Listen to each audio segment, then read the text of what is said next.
Des jeunes, du soleil, des palmiers, mais toute ressemblance avec des vacances s'arrête là. Les étudiants présents ici ont tous une seconde cesse, parfois plutôt chargée.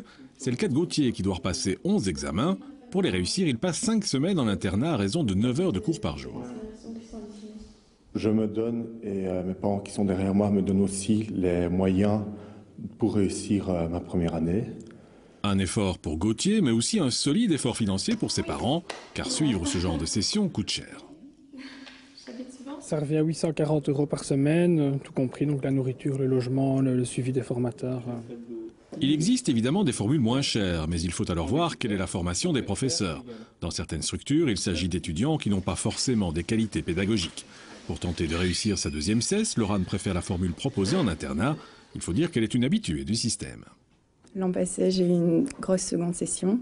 Donc je suis venue ici les 4 semaines de blocus et au final j'ai réussi, donc ça s'est bien passé. On est obligé de travailler 9 heures par jour. On a toujours quelqu'un derrière nous qui nous aide si on a un problème, si on est bloqué et qui nous remonte le moral si on perd confiance. De plus en plus d'étudiants font appel à ces sociétés privées pour tenter de surmonter leur échec scolaire. Et le système devient de plus en plus inégalitaire, puisque tout le monde ne peut pas s'offrir ce genre de cours.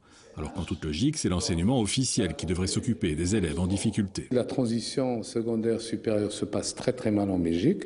Les gens arrivent à la faculté, c'est la loi des grands nombres.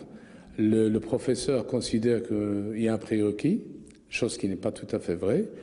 Les étudiants assistent au premier et au deuxième cours et sont largués. C'est le taux d'échec qui est extrêmement élevé qui justifie qu'il y ait le privé qui commence à remédier à ça.